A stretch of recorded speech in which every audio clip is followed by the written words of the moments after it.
everybody out there in podcast land. I'm your hostess, Suzanne A. Wells, and this is episode number 177 of eBay the Right Way. Today's date is August 7th, 2024, and my guest today is a repeat offender, Janine in Virginia. She was last on the podcast in June of 2022. We are catching up with her to see what she's been up to in eBay and in life. Announcements. One big announcement this week coming from my heart. A huge thank you to the eBay community for your kindness, generosity, love, and prayers in response to the video I posted in the Facebook group on August 4th. I am just overwhelmed with gratitude. I appreciate all of you so much and feel so loved. If you aren't sure what I'm referring to, just go to my Facebook group, the link is below, and look for the video I posted on August 4th. I just don't have enough words to thank you all for your love, support, and for caring about me. So I'm sending a big hug to all of you. Okay, let's catch up with Janine.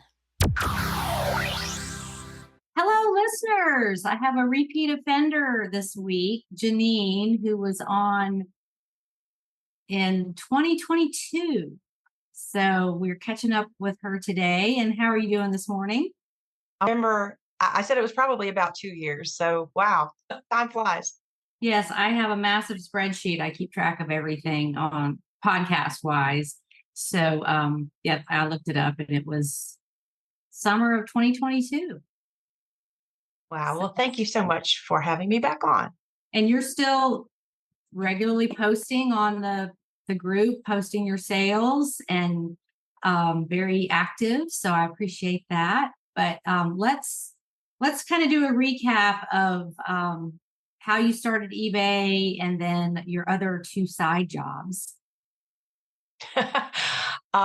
So if I remember correctly, my mom had a friend who got into it, who was selling on eBay, and then my husband had a friend who was selling, and mom said, "Well, if they can do it, I think we can do it." And this was, I think, 2003. And my mom she was always into fashion, whereas I've always been into comfort. But she knew brands that that's not to say fashion doesn't mean comfort. It can. The good stuff really is comfortable. But I was just, young and just didn't know. I do read a lot, and so, but she's the one that kind of got us going, I guess. And we did it together for a few years. And somehow we fell away from it. Just life got busy. And at one point it felt like she was doing all the shopping and I was doing all the listing. And I think I'm like, this is for the birds. So somehow we got out of it. And, it was several years later, that I decided to get back into it, and without mom, and my husband actually helped me a little bit. And, I don't even remember when that was, but we lost the original handle because it was something 2003. And when I went to re-sign in, it's like the email address I didn't have access to or whatever. So anyway, but it's been well over 10 years that I've been, quote, full time. I don't really work full time hours, I don't think, but it is more than a side hustle, but not quite enough to sustain me. So that's eBay. And I love it. And my husband, he used to help me a lot more than he does now. It's funny, he retired 5 years ago, but he's busier now than he's ever been, So he still helps with the hard chippers, the Franken boxes, and reminds me when I go shopping, don't bring home something ridiculous and heavy. So, and sometimes I do, sometimes I don't. I try not to. So as far as the other side hustles, I've been a bookkeeper for over 25 years. My brother-in-law he's evolved with the times, and we've done everything from installed dish network to a Bahama snow shack to driver's education to a cell phone store. And I've just kept the books through the years. So that really helped me with keeping things organized for eBay and paying taxes and whatnot. And then in 2021, I got into aerial. So I took an aerial yoga class, loved every minute of it, and went through the teacher training. And so now not only do I teach aerial yoga 3 nights a week, I teach bungee fit, and I'm on a competition team. So there's actually a thing called Aerial Olympics. And we Really? have, yeah, we compete virtually and in person all over. There's people from all over the world that participate.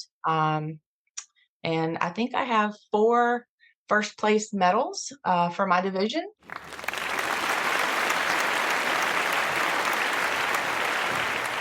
Which is fantastic. And if I Congratulations. don't tell you that I'm the only one in that division, you'll be really impressed. I'm the only one in my age division, so I always get first place. So, but I love it. Well, It's hey, hard. it is what it is, right? Right. And if someone else comes along, there's some healthy competition, but it's the hardest thing I've ever done. And I love every aspect of it. Very good. Now, are you still working with the puppies? Yes, that's volunteer, because I don't have enough to do. Um, so I've done some puppy raising, and it would be great if you could share the link to St. Francis Service Dogs out of Roanoke, Virginia. Sure. Um, I have good news there. So lately, you have the option to babysit on the weekends, to do some handling, to raise a puppy from start to finish. Um, and I'm always willing to do whatever they need the most. They have about maybe 20 dogs in a local prison. It's like a minimum medium security. These aren't violent offenders or anything, but these guys learn how to train dogs just like I do, and they'll raise them as puppies. They get great training, but they need to get out into the world so they don't have this isolated. I mean, they get institutionalized somewhat. So a lot of times lately, for the past year, they've been giving me different ones for a week or a month or even 6 months to really get them out into the world before they go into their final year of training. Because it does take about 2 years and a lot of money to do this. But the last puppy I raised from start to finish just got placed. And they'll have an official graduation in October. And that's going to be amazing. He went with a pastor who I think had a brain injury or maybe a brain tumor, and just needs a little help with balance and picking things up. And he moves kind of slow. And this dog was Fabio. He was the one in the picture of me Yes, in because the we're hammock. friends on Facebook and I saw that. Yes. Yeah. So he's absolutely fabulous. He and 3 of his siblings will be at the official graduation in October. And so you see where these puppies end up. They grow up and they just change a life and they let people be more independent. In fact, his brother Knox just got placed with a young boy who's nonverbal, but he communicates with family, friends, whoever, with his tablet. So the trainer took the dog and the tablet and trained the dog how to respond to commands from the tablet. So he can tell. Wow. I know. So we'll get to meet these people in October, and I'm so excited. And it's just I just think service dogs are the coolest things because they just give people love and independence. And they, just really help them. Yeah, and it's not terrible working with puppies. Sometimes it is, but and it's really terrible to say goodbye to one that you've had for 15 Yeah. months or whatever. But when they go on to really make someone's life so much better, it's worth, every tear and every sleepless night when they're puppies and they're peeing in the floor and having to go out to treat. Right. So Yeah. Well, there's that part. So, and the frustration of teaching them, and sometimes they don't get it. And yeah. yeah, I guess I'm always up for the challenge. So Yeah. like to, Yeah. I saw a video or something once about, that puppy training, and, this one puppy he just couldn't get it, and he was just not cut out for it. And they did something else with him that was perfect. They moved him into a different different type of assistance dog, or I don't remember exactly what it was, but even if they don't graduate the program, they can be put somewhere else, right? Oh, absolutely. They have some facility dogs. That I know of, because they have about a 50% success rate. Uh, So that's not very high. And some of the dogs go to physical therapy facilities where one person claims ownership, and agrees to care for the dog for the rest of its life. But the dog goes to work every day, and they're perfectly trained for that. But they might just have something where they can't be independently helping someone else. But with a handler, they're good. And so another dog went to a local library, Bradford, Virginia. The librarian was a puppy raiser, and the puppy didn't quite make the cut. So she's the facility dog. Her name is Story. She's the facility dog at the Radford, Virginia library. And then another one named Mitz, a judge took him. And so when people have to testify, with maybe their attacker across the room, the dog can come over and kind of put his head in their lap, and it makes a big difference. So, and then there's a list of people that want service dogs that, as they say, get career change. mhm. Because I have two of my own career changers, and I can say, "Hey, go get my shoes," and they'll go get my shoes. So they just weren't cut out for service work, but they're still, a great pet and useful. Yeah, Yeah, come they're to still work. smart. They can do something to contribute. Yeah, that's wonderful. I really admire you for doing that and the patience it must take. Well, thank you. It's Kind something of I like always wanted to. waiting for stuff to sell on eBay. It takes patience. Yes, yes, and you know what? I'm patient when it comes to that, and I've just sold a pair of boots that I know I've had for 3 years that Mhm. I'm like, I can't, why did I even buy them? Um, but you know what makes me crazy is when I can't find something. Uh-oh. Um, yeah, yeah. I have did you ever use Pack and Track? No, I haven't. Well, they did away with it. It's Duck brand, like the duct tape. Oh, okay. And it was a pack of stickers, of QR codes, and it had you could write under it. But so what I would do is scan the QR code and put the um, put the sticker on a tote, and I would name it Tote One or Choose One or whatever. Everything that went in there, I had the whole app. I could just say it or type it into my phone, and it was there, and it was great. And I don't know, a couple years ago, I get an email saying, we're doing away with the app. It's no longer any good. You can move everything over to a monstrous spreadsheet, which is what I have now.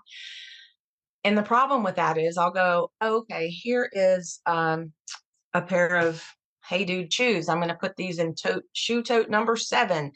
And then by the time I walk out to my computer and sit down, oh, there's a question. Let me answer this question really quick. And do I remember to put, Hey Dudes in shoe tote 7? No, I don't. But I'm like, I know I remembered. And so then when it's time, it sells, 3 weeks later. By this time, you've rummaged through it because of the last thing you forgot to put in your spreadsheet, and they're on the bottom. And oh, it's just frustrating. And my husband, sometimes I'll go, okay, I need you. And I'll just go in and start emptying totes because it's like, oh, that's right. I decided I'm not going to put Spanx in with the bras anymore because I've got so many of this. It's got its own new tote. And Mhm. I'll remember that. Famous last words. I'll remember that.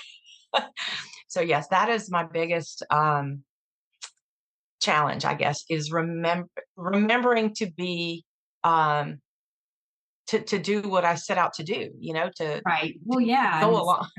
we're at the age where you walk in a room and you're like, oh, what did I come in here for? It's over in this area. What is it? And then you go, oh, wait, I was supposed to switch that laundry anyway. And you go and do that. And Yeah. whatever you were going to do is just out the window. Yeah. I mean, Yeah. I really have the best of intentions on being organized because I think as of today, I have 1,042 items listed. Really? And yes, and I don't have a large house. So, yeah, I look like a semi-organized hoarder, but honestly, everything is for sale. Right. Everything. So with And that many lately, items, how many do you sell a day, a week, a month? We'll be back after a quick break. Hey, business enthusiasts. Ready to boost your entrepreneurial journey? Tune in to the Growth Gear Podcast with Tim Jordan, presented by Carbon 6. Tim dives into cutting-edge business growth strategies and new brand insights. Whether you're a startup founder or a seasoned exec, gain the tools to elevate your business. Subscribe to the Growth Gear with Tim Jordan on your favorite podcast platform. Shift into high gear. The Growth Gear is your guide to fast-paced business success.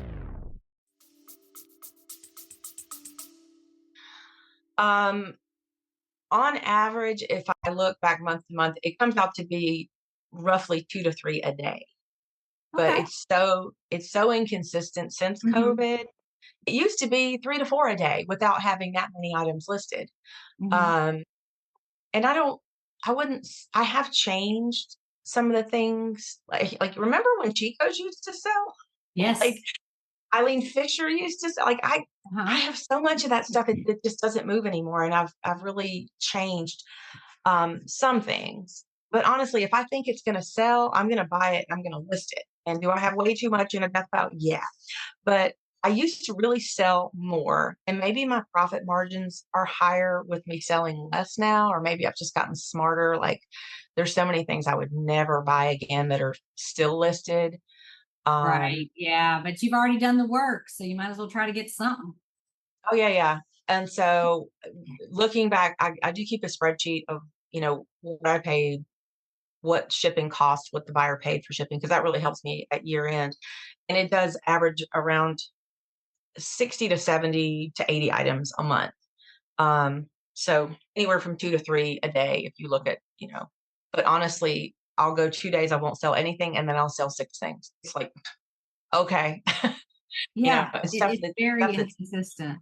And I think now there's so many more sellers so than there used to be like 10 years ago. And so that means there's so many more listings.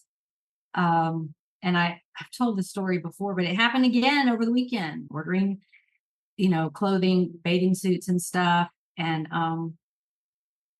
no measurements on the listings. And I reach out and ask for measurements. They don't answer. One person did answer and she said, well, that's already packed up in our inventory and it's too much trouble to get it out and measure it. And so I looked at her other listing. She had like 11,000 listings, but I don't understand. That's what's clogging up eBay, or all these sellers who are not responsive. All these listings are out there, but they're not selling because the information is incomplete or they don't answer questions. And it's very frustrating when you're somebody who does eBay the right way, and is all about customer service. And it's not just getting the sale. It's like, oh, this person is interested. They're human. I'm going to answer them. I had another question this morning about a very specific detail on a pair of shoes. They're like, is this 240 millimeters or 230 millimeters? And I had no idea what they were talking about. And I just said, I'm sorry, that information is nowhere on the shoe. I'm sorry, I can't answer that for you. It's not there. Yeah, So the world is divided between the people who don't put any details and then the buyers who want this, is this the exact shade as shown in the picture? ah, yes, I got one the other day. It's like, is this turquoise or aqua? And it's like, it's just look at your screen. This is the color. Um, and if it's not right, you can return it. I don't know what else to say because I know monitors can, adjust it's different on different monitors, whatever device you're using. If it's an older device, it may not come through as well. It may not represent the item as well, but at least I answer. I'm like, oh wow, I just don't have that answer for you. Thank you for looking, and you can always return it if it's not right. So I was really dumbfounded by that one that said it's too much trouble to go check that. I'm like, Yeah, do you yeah. not care if you get sales? I mean, especially in the summer slowdown and somebody wants to buy a bathing suit. Um, Yeah, but I might think that, but I would never say it. Like, you I just don't roll wanna your have to eyes go. and yeah, you just roll your eyes and like next, just go on to the next one. But I think eBay is getting clogged up with all these listings that aren't selling, maybe for that reason, because the sellers are not responsive. And I didn't even really think about how many sellers were out there, but I know I was listing a bra today. I do a lot with the Lane Bryant Cacique bras, especially the Yes.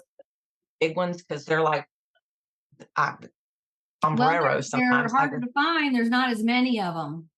And so Um, it's like a 40G, which I've started selling those too, because I'm getting them for 50, 25 cents now.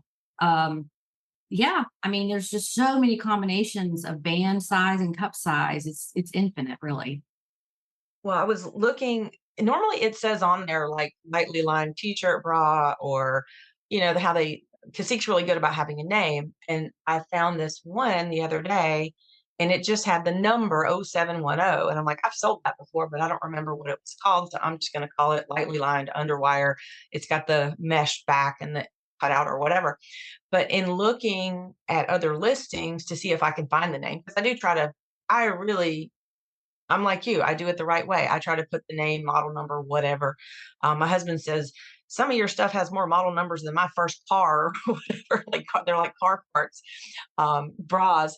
And anyway, I'm just looking at the other listings, and it's kind of like Mercari, which I consider to be like the yard sale of eBay. That they'll just put. I mean, they had Cacique women's bra. That was the whole title.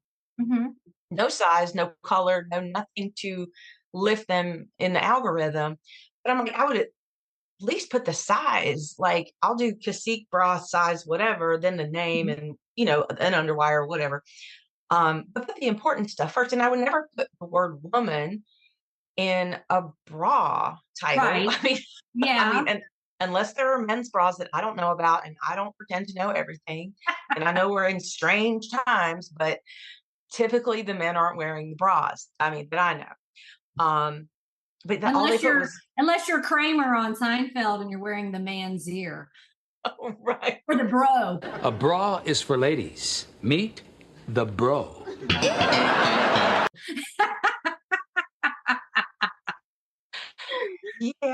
Yeah. So, but I was just looking at some of the other pictures that people have.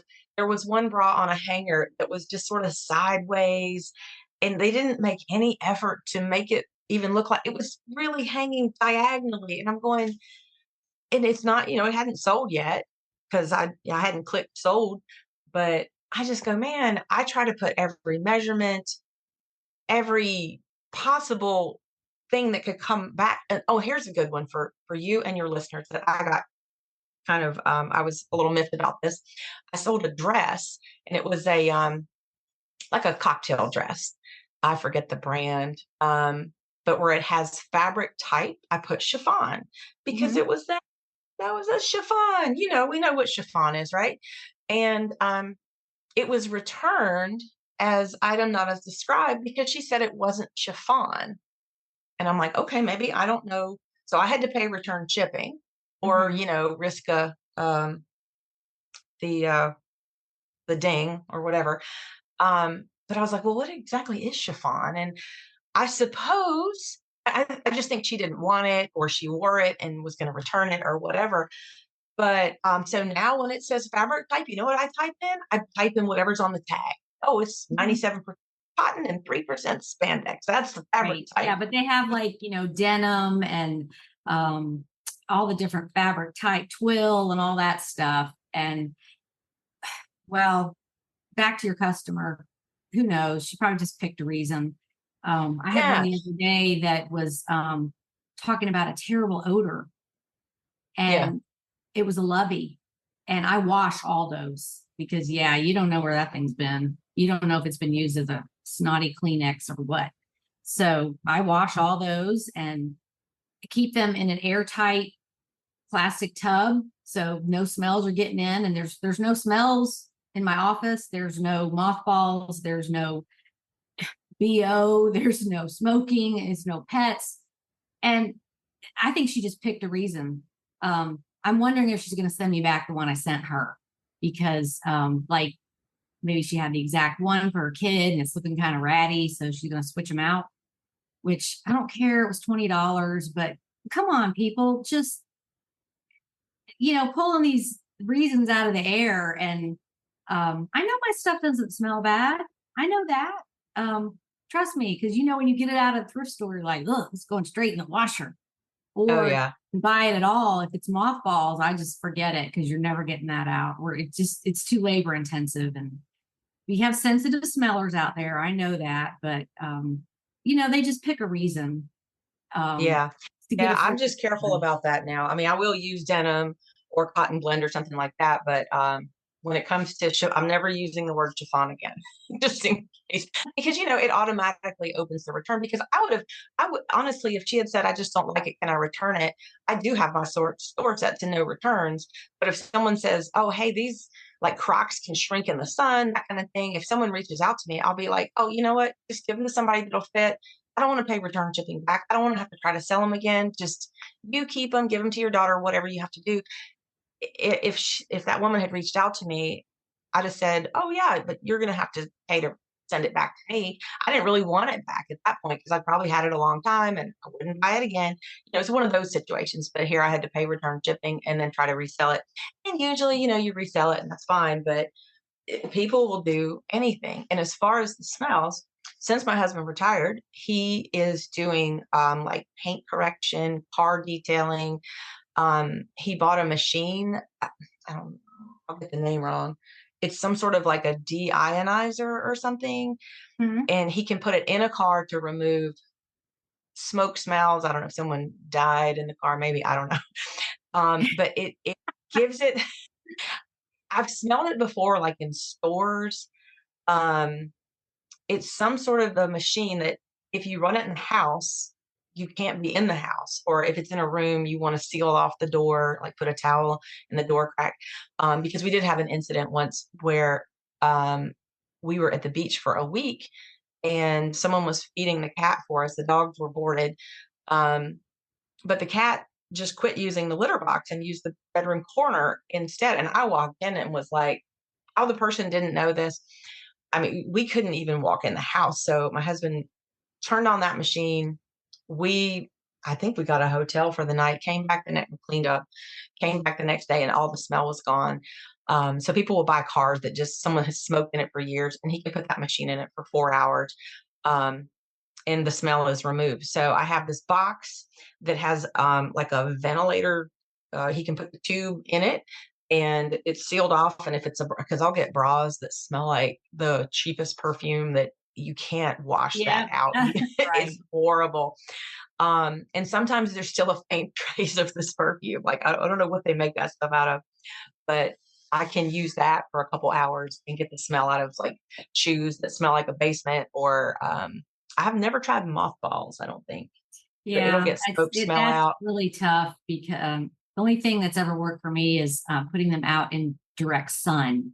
And it may take several days of that, just hanging it on a tree. But you got to be careful because then there's birds in the tree and Oh, then you get the bird poop on your item. But make sure there's nothing around it. But that was back in the early days, and I just finally thought, there's enough items out there that don't smell like mothballs, yeah. and then you may not get it completely out. Heat makes it worse, so you don't want to put it in the dryer.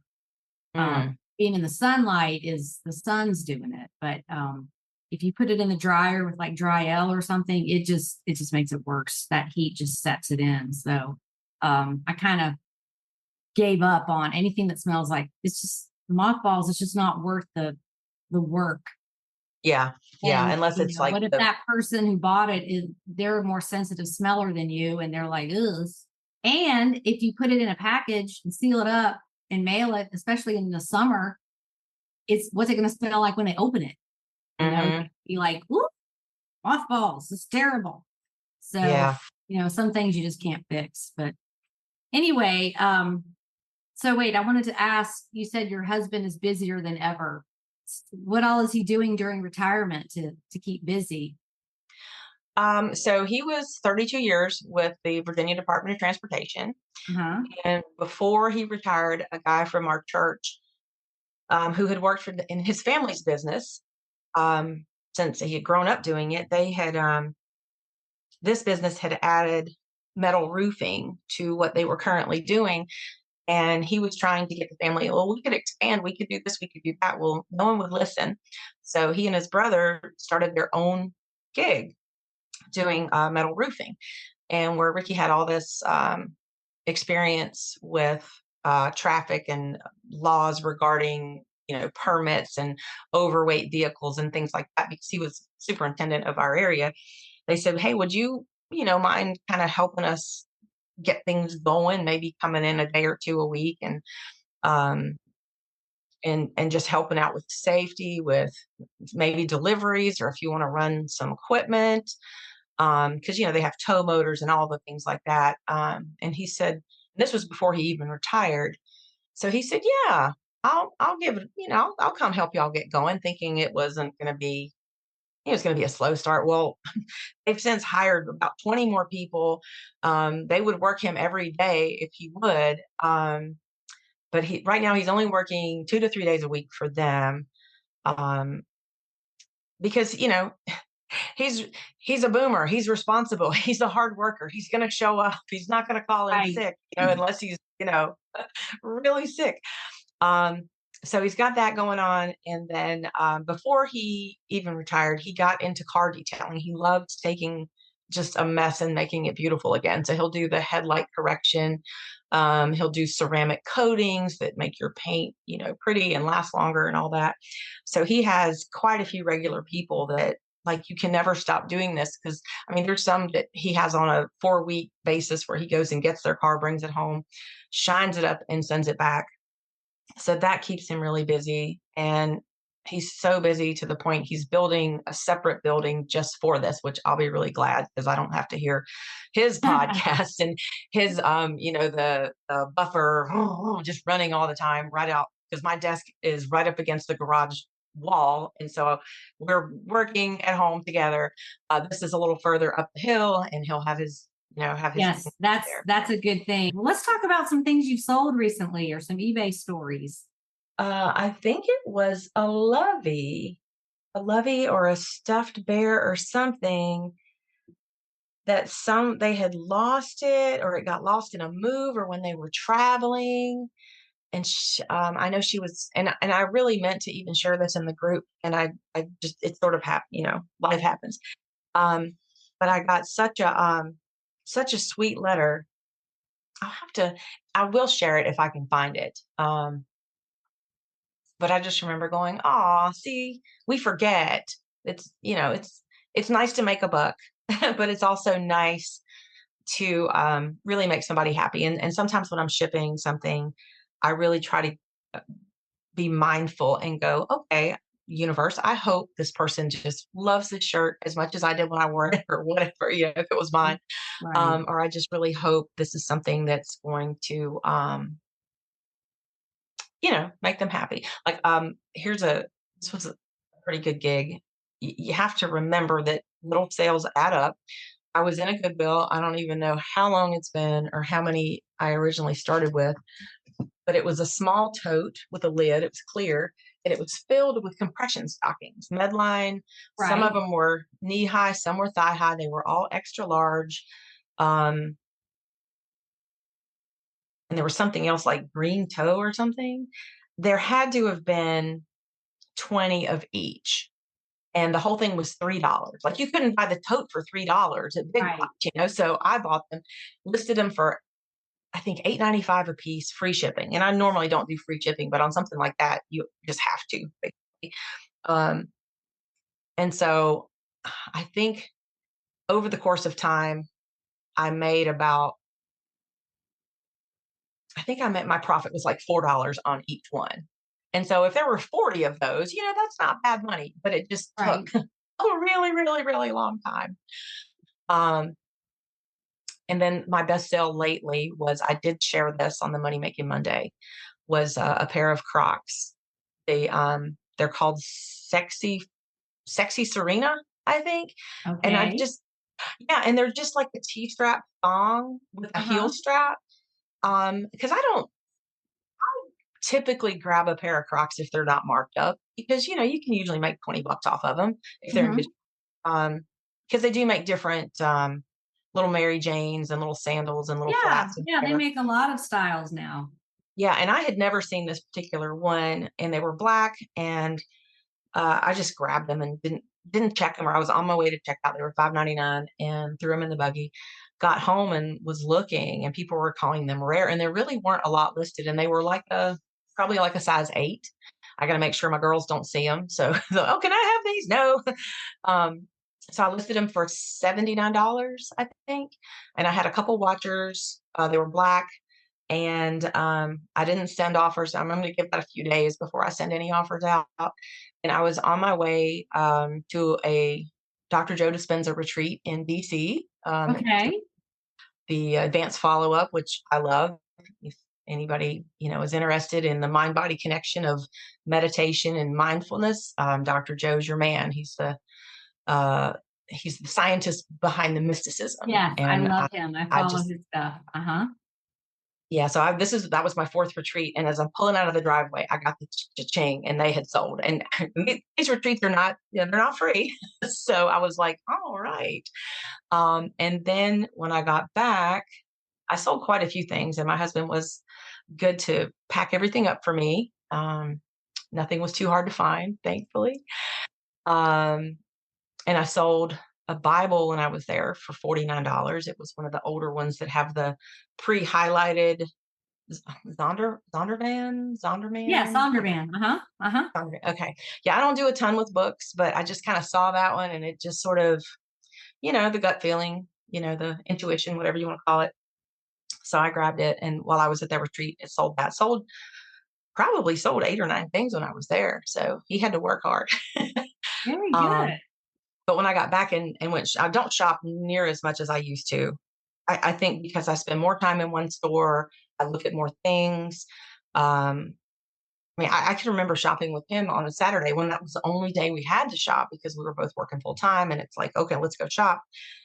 And we would go to 4 or 5 stores. And I'm going, gosh, we miss so many things. Like now I can go to one store and stand there for 4 hours. And Right. Yeah. but I found a brown pair of those same shoes, and they're not as highly in demand. So I listed those for 59, I think, and I paid probably the same. Shoes mostly are either 4.99 or 5.99 in my stores. And so I grabbed those, and they haven't sold yet, but you know, it's only been a few days. Well, and I think Goodwill and thrift stores in general, like if they had a snack bar, we would never leave. You know? And maybe like some cots in the back where you could just like lay down and rest for a minute. Oh, definitely. Yeah. Refuel and keep shopping. I said that several times. I'm like, y'all need a snack bar in here so we can refuel and keep going and buy more. Because you do get Yeah. tired. And well, my husband the other day, I said, well, I think I'm going to run down to so and so, and he likes to shop, but not as much as I do. Um, and he'll go look at them.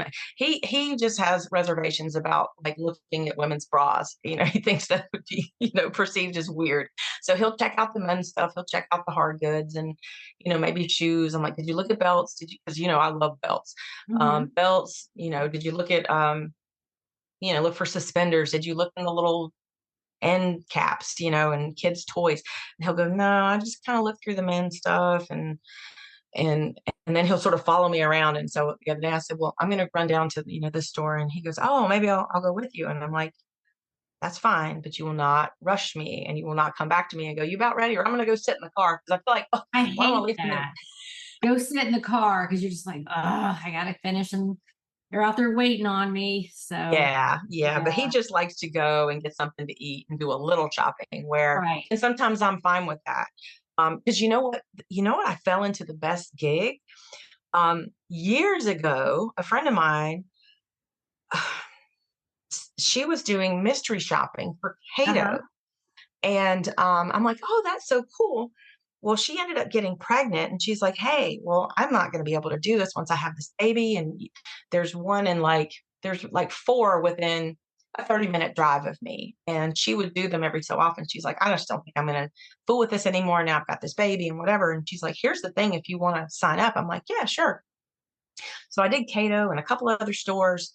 It's not hard work. It doesn't take a super long time. You usually buy a pair of earrings or sunglasses or something. And so I did that pretty regularly. And I don't remember what other places there were, maybe a restaurant or something. Well, then they got bought out, and I never heard from them again for I don't know how many years. It's probably 5 years ago. I get an email from this company, and they said, "Hey, would you be interested in doing a Goodwill shop?" And I'm like, Oh, "Do you know who I am?" Absolutely. And so I get, let's see, the shop itself pays $12 and they'll reimburse you 5. So I get paid $17 to go in there and remember everybody's name if they have a name tag or be able to describe them.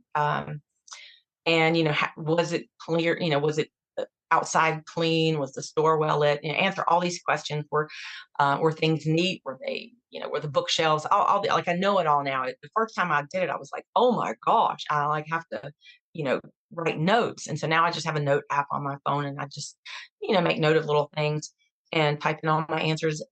So I do. I think there's 6 different ones, and you can only do them every 3 months. The same one. They don't want you to be um, recognizable, I guess. But I have so many shopping options for thrifting near me, in my town. And I'm not far from the Greensboro, Winston-Salem, High Point, Triad area. And there are Goodwills and there's Bins and there's Salvation. There's just so much. So it's not a big deal for me to do these stores, but I just think I'm getting paid to go thrifting, to sell things for money. It's the best thing ever. And so I do those. I do Lowe's Foods, the grocery stores. yeah, Lowe's. Because I'm in a small town and there's some nice ones. We don't have a Lowe's in my town. And so there's 5 or 6 of those within an hour drive. And Yeah, they're nice. I lived across the street from one in South Carolina for my brief stay there, and they have a bar in there. yeah. They have they call it the box car. Yeah, the guys will sit at the bar and drink beers and stuff. I think it's only beer. It's not like liquor drinks. And then Right. Yeah, they have all the craft they beer. have a cup holder in the shopping cart, so you can walk around and drink your beer while you're shopping, and just don't go in there on Saturdays or Sundays, because that's what you're going to see. Everybody's got beer and they're shopping. It was the strangest thing. But it's just, and then in Tennessee, when I lived there, there was no wine in the grocery stores. You had to go to a liquor store to get that. So I would go in with, my 2-year-old to the liquor store. I need wine. Wow. Well, That's different in every state. I think North Carolina, you can't see. I'm only about 10 minutes from the North Carolina line. My house is just, it's actually closer for me to go to a grocery store in North Carolina than Virginia. But I think they don't sell alcohol before noon. Right. But I wonder if that's the case in those bars in which if I'm there to do a mystery shop, I've probably, I've got to drive an hour back, so I'm not going to be drinking beer in there as much. I have tasted. They're like, would you like a sample of this? I sure would. I mean, they have, and they'll say, well, we have flight. And that's one of the things you have to evaluate. Are they explaining, what they might have trivia nights on Tuesdays and flights on Wednesdays or whatever. And they'll tell you all this stuff. And I'm like, man, we're lucky to have a food line in my town. I know, but Food Lion has some good fried chicken, let me tell you. Yeah. True story. I got a story for that. When I went to my my sister's in Charlotte, North Carolina, for her husband's funeral, they had a little thing in the back of the church just for invited only, about 20 people, and the old ladies at the church made all the food. That's just a service they provide. And so they had fried chicken, and it was so good. And at the end, I went up to the little old ladies and I'm like, which one of y'all made this chicken? Because I just had visions of them with an iron skillet in the back, making this chicken like, Grandma Walton would do. And they just looked at each other like, we got it at Food Lion. So we have a joke now. We call it funeral chicken.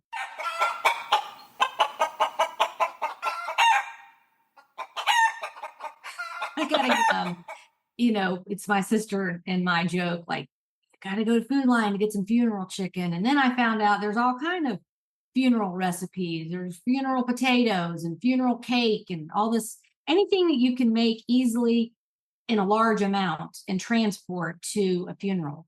And so Food Lion, that's just what I think about, is their delicious fried chicken. It is good, but I this didn't know that was podcast a thing. has not been much about eBay, has it? Well, that's okay. That's okay. We do Yeah, a lot we're with. real people too. We have lives. And actually, somebody commented on one of the podcasts that had cycled over to YouTube, and they're like, I really like it when you get off topic and talk about other things. So this podcast will be that. So I was going to ask Definitely. you, do you concentrate heavily on clothing? Like what percentage of your items are clothing?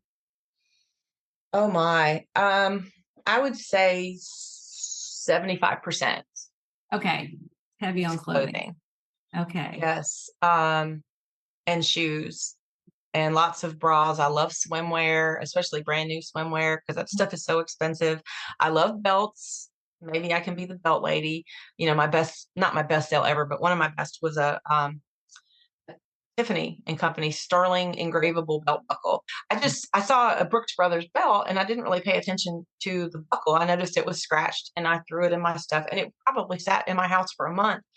And then I go, oh, let me list this. And I give it to my husband. I'm like, can you shine this up? Because he's got all his car detailing solvents and chemistry. He calls it, let the chemistry work. He's like, yeah, he comes back in. He's like, hey, this is sterling. I'm like, what? So I list it. And that night I'm at the gym. I get a buyer in Japan saying, hey, we can't import crocodile leather because it's crocodile leather. Would you be willing to just sell the buckle? And would you knock, some off? And I listed it for $250. So I'm like, yep, $225, it's yours. And so I made a new listing because I learned the hard way. You can't just not do that, Yeah. So I made a whole new listing, and he bought it for $225. He bought it that night. It went to Japan, got great feedback because it hadn't been great. It was just a little scuffed, which my husband buffed all the scuffs out. It looked brand new, and $225. And so since then, it started with a Gucci belt with the G's. A lot of the girls are wearing. They tuck their shirt in so everybody can see that big G. I saw that and I didn't realize what it was, and that's what started the whole belt obsession. And right now, I have a ton of belts hanging up. I have a kangaroo leather belt. Really? I didn't know they made. Yep, I did not either. Yep. So I do love belts, tactical belts, leather belts, whatever. And that leather belt that the Tiffany buckle came off of, it sat here for probably a year. And I finally listed that not long ago. And I think I sold it for maybe $50. So yeah, I love belts. Yeah. Never not going to look at belts. Rule of thumb is never give up. Everything eventually sells. It's just patience. And you just like, is anyone ever going to buy this? And then you get an offer and you're like, yes, you can take that off my hands. I am so sick of looking at that. Yeah. And I feel like sometimes, like, I have amazing, really nice things. Like, I bet I have 30 pair of Levi's. If you go to buy a brand new pair of Levi's, you're looking at least $50. I can't get $19.99, and they're like new, because where I live close to Winston, they do like a lot of sample clothing. Some of the stuff doesn't even have like a whole tag. It might have a handwritten tag sewn in it, but you can tell it's Wrangler brand or whatever. Because what is it? Whoever owns, Under Armour, the North Face, Vans, all these brands are owned by the same conglomerate. Like everything's private equity and snatched up by everybody else. And so I find a lot of these, especially bras, I think there's only like really one bra company now, one or two, and they own all of them. And so I find these brand new with tags that I think are samples, or I don't know what they are, but they don't have tags on them, but you can tell they've never been worn. And I'm trying to sell them for not a lot of money. And so they sit and sit and sit, but then, like you said, eventually they sell. Yeah, eventually. Yeah. Okay. Well, we have jibber jabbered for almost an hour now. I don't think I'm doing the question at the end anymore. Okay. I think I'm doing something else. I don't know what I'm doing there. So how about we do this? Do you have any final last words for anybody struggling or just getting started? Since you've been doing this quite a while, you can add some wise advice. Well, listen to people like us that have been on here for a long time, that have been doing this for a long time. Do eBay the right way. And when your grandsons come over, lock the doors so they don't see the cool toys and things that you're trying to sell and try to claim them as their own. Lock the doors, close your computer, and play with them. And be present and be thankful that you can go to a thrift store and turn stuff into money. And have Right. Now, how old are fun your doing it. grandchildren? The youngest will be 4 next week. We're going to the beach. And then the other 2 are 11 and 13. Oh, wow. Okay. And they're actually in the process of moving 5 doors up from us, just right up the street, where they've been about 25 minutes away. So I'm gonna, and I have a pool. So and you have a pool. Okay. we're gonna have a lot of quality time together. I don't know how much eBay and I'm gonna get done before school starts, but that's okay. You'll have to stash your stuff away and be secret squirrel with your toys and things that they might like. So lock those doors and go swim with them, because that's what right. we're doing. That's right. Well, it was so great to catch up with you again, and thank you for all of your sage advice. And I just admire you that you're having so much fun with life and doing all these different things. And congratulations on your aerial yoga. I think that's wonderful. Thanks again. I'll let you get on with your day. Okay. Thank you. Okay, bye. Yeah, that was one of those podcasts that was all over the place, just 2 people chatting about whatever. So let's move on to today's trivia question. Since Janine is a service puppy trainer and chatted a bit about her volunteer work, who started the program where inmates in prisons train service dogs? Here's a few seconds to think it over.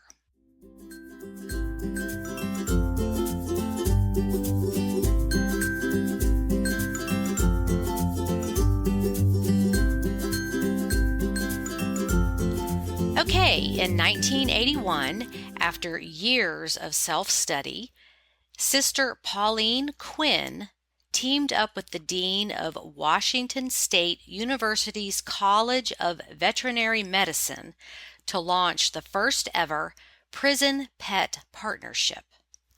The program operated out of the Washington Correction Center for Women and paired previously homeless dogs with inmates who train them as service animals to help veterans and others suffering from trauma. And there is a really good movie made back in 2001 about this story called Within These Walls. It stars Ellen Burstyn as the bitter inmate who ends up training the dogs, and Laura Dern as Sister Pauline Quinn.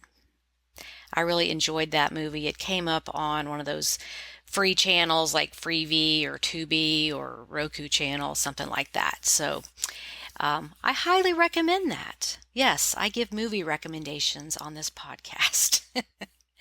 Okay, next week my guest is Nicole, who is a frequent poster on the Money Making Mondays thread. And actually, due to some scheduling issues on my side, we haven't recorded the interview yet, so I don't even have a teaser for you. So we can all be surprised. Thank you, listeners, for your support and for tuning into this podcast every week. Happy selling, everybody. Bye for now.